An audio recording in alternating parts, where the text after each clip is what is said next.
Recentemente, um vídeo viralizou nas redes sociais e as pessoas não param de compartilhar, principalmente evangélicos e católicos. Ninguém tá com blusa assim, olha aqui, é pena de anjo! Oh meu Deus, é pena de anjo! É pena de anjo, gurias! Ai Deus! No vídeo, vemos uma mulher na igreja, visivelmente emocionada, mostrando algo na palma da sua mão, o que ela alega ser pena de anjo. Glória a Deus. Isso aqui é pena de... Eu tenho uma caixinha que eu guardei, eu separei, que eu disse pra Deus que eu queria ver essas manifestações. As pessoas não param de compartilhar essa publicação, nós vemos opiniões de todos os tipos nos comentários e a pergunta é, será que de fato um ser angélico passou ali na igreja e deixou um rastro de suas penas? Seria um sinal da espiritualidade querendo falar com essa mulher e com as pessoas da igreja? Bom, o que não faltam são opiniões e até afirmações sobre determinado fenômeno, ou suposto determinado fenômeno. Vem comigo e vamos tentar entender essa história.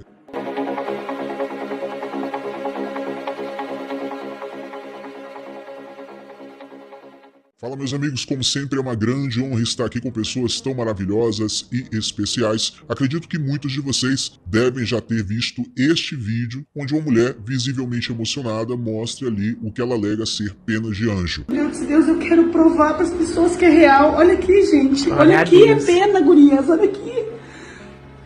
Glória a Deus. É pena de anjo, é pena de anjo. Vou guardar num papel. Rapidamente, esse vídeo viralizou por alguns motivos. O primeiro é que, de fato, existem pessoas que acreditam que essas penas são de seres angélicos, de seres espirituais que nós chamamos de anjo dentro da cultura judaico-cristã. E também viralizou por conta daquelas pessoas mais céticas, que gostam de fazer piada com tudo, que vê ali uma mulher falando, emocionada, que encontrou pena de anjo na igreja, então não vão perder a oportunidade de fazer uma chacota com uma crente fanática segundo o argumento que eles mesmos dão. Mas nós estamos de fato falando de pena de anjo? Foi isso realmente que aconteceu? Bom, antes de dar a minha opinião sobre isso, nós precisamos dar uma explanada sobre o nosso entendimento do que são esses seres que são chamados de anjos. Para começar, dentro da cultura judaico-cristã, a qual nós ocidentais tivemos maior acesso, os anjos são descritos como seres espirituais que, segundo a narrativa bíblica, às vezes se aparecem em formas humanas mesmo, como pessoas comuns,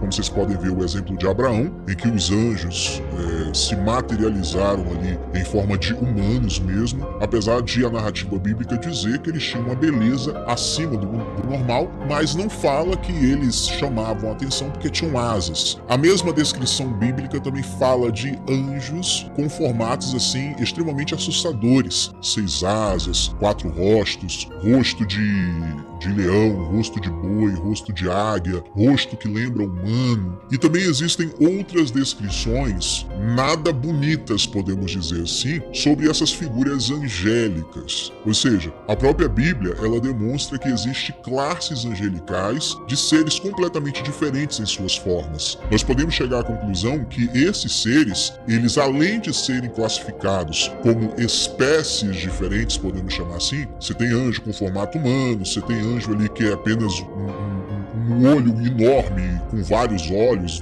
nas asas, né? Você tem também seres como esse que se manifestam como humanos. Tem ali também uma descrição no Novo Testamento que fala que um anjo tinha aparência de trovão, aparência de relâmpago. O que seria uma aparência de relâmpago, uma aparência de trovão? Obviamente que não deve ser uma visão muito boa de se ver humanamente falando. Obviamente que por mais crente que você seja, por mais feliz que você se sinta em ter contato com um ser assim, você vai ficar assustado, pois é algo que foge da explicação humana.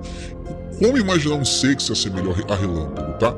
Então, nos apegando à própria narrativa bíblica, você não tem somente anjos que se manifestam com asas. Outra coisa, a narrativa bíblica, ela não deixa exatamente claro se essas asas têm penas ou não. Primeiro, a gente tem que se lembrar que existe uma limitação argumentativa e de referência para as pessoas que avistaram, testemunharam e registraram esses encontros nos tempos bíblicos. humanos. O fato de descrever que eles têm asas não quer dizer que essas asas necessariamente teriam penas. Como assim? Existe asa sem pena? Bom, no reino animal tem alguns exemplos. Por exemplo, o morcego mesmo tem asas e não tem pena. Então, essas asas, elas podem estar descrevendo apenas a capacidade de voar. Pode não ser exatamente asas no sentido pleno, no sentido literal, como nós entendemos, como também pode ser. Agora, por que eu coloco essa dualidade? Por exemplo, se você for no Testamento de Salomão, que é um texto apócrifo, no entanto, extremamente estudado dentro do judaísmo, tem uma parte lá que fala de um anjo caído, de um demônio, que Salomão aprisiona e Salomão pergunta para esse demônio: vem cá, de onde você veio? Ah, eu vim dos ares, eu estava nos ares, então desci das minhas asas. Olha só a narrativa aqui que diz: então desci das minhas asas e vim para a terra. Então, nos apegando à questão de que a Bíblia e até mesmo a narrativa judaico-cristã, em vários escritos, né, não deixam exatamente claro se as asas possuem penas ou não, não podemos chegar à conclusão de que esses seres possuem pena nas asas, até porque existem várias formas de se manifestarem e existem vários outros seres que foram chamados de anjos, só que com uma descrição completamente diferente. A palavra anjo dentro do contexto aqui não se caracteriza exatamente para uma espécie. Essa figura aqui é um anjo porque tem determinada forma. Não. A palavra anjo significa meramente mensageiro. É apenas uma nomenclatura. É a mesma coisa de Lúcifer. Lúcifer é uma nomenclatura para o ser que, segundo a narrativa judaico-cristã, se rebelou contra Deus. Isso não quer dizer que este é o nome dele. E Lúcifer é uma nomenclatura que veio do latim, nem veio do hebraico. É apenas para descrever um ser de luz. E falando em ser de luz, quando nós falamos de anjos, principalmente dentro da narrativa judaico-cristã, nós estamos falando nas principais narrativas, né, nos principais escritos, nós não estamos falando exatamente de seres dimensionais, mas de seres interdimensionais, extradimensionais, seres que aparentemente vêm de outra dimensão, seres com luz, seres com brilho, seres que mudam de forma ou que possuem formas completamente diferentes, seres que emanam uma espécie de radiação a ponto de até mesmo matar os seres humanos, porque eles não são feitos de carne e osso como nós. Isso nos apegando à narrativa bíblica, isso nos apegando ao contexto judaico-cristão.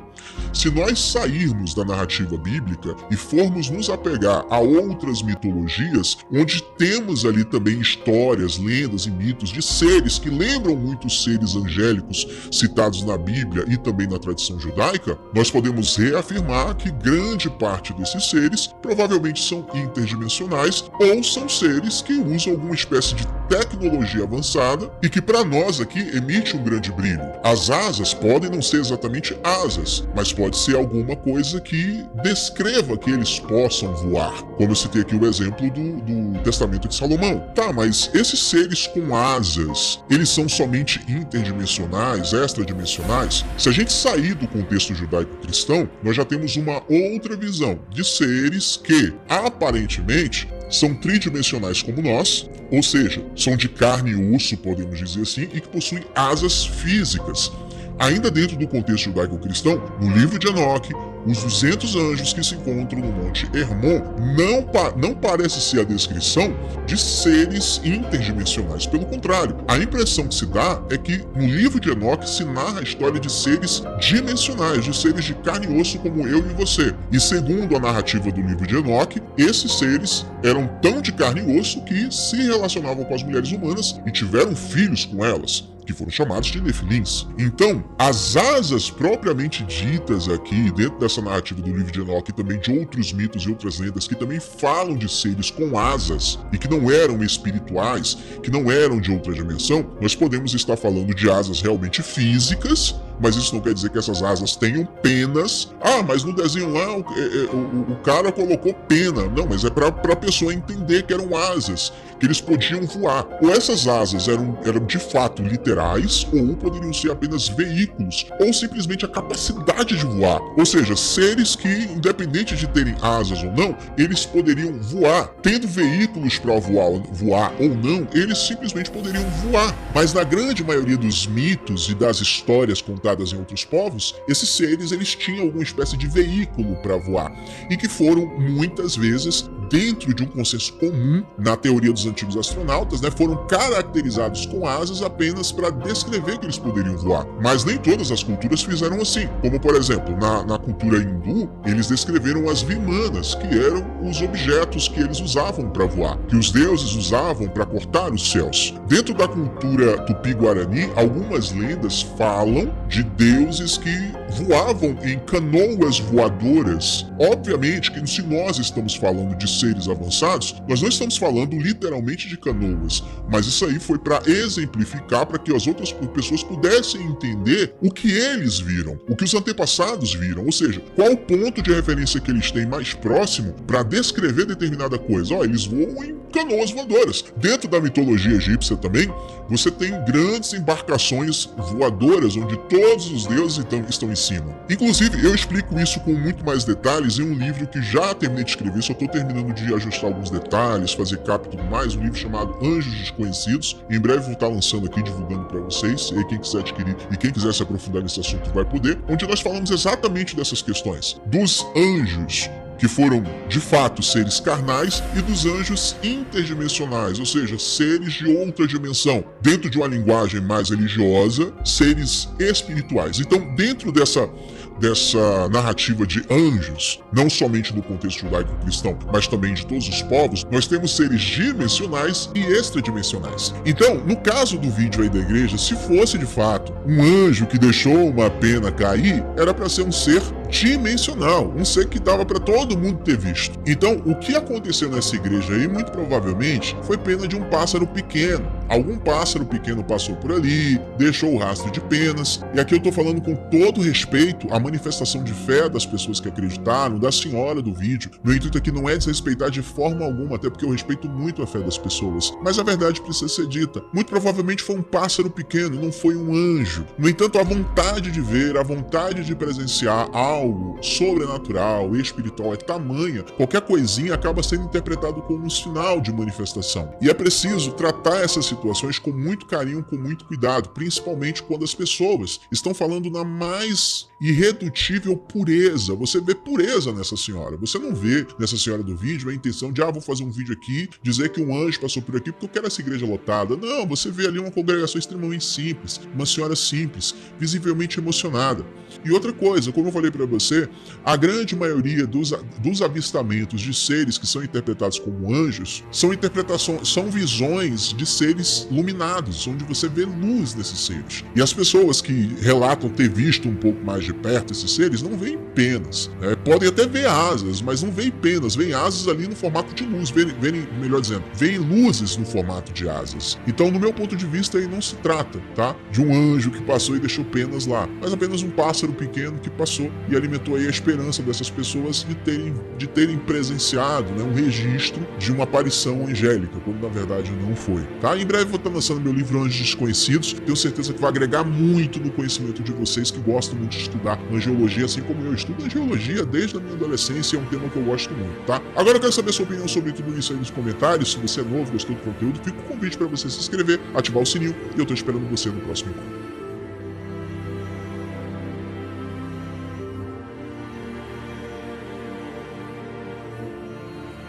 Obrigado por assistir a mais um vídeo bizarro deste canal. Deixe seu like, inscreva-se e ative as notificações para que você possa receber os vídeos futuros. Um beijo do Tio Lu. Sonhem comigo.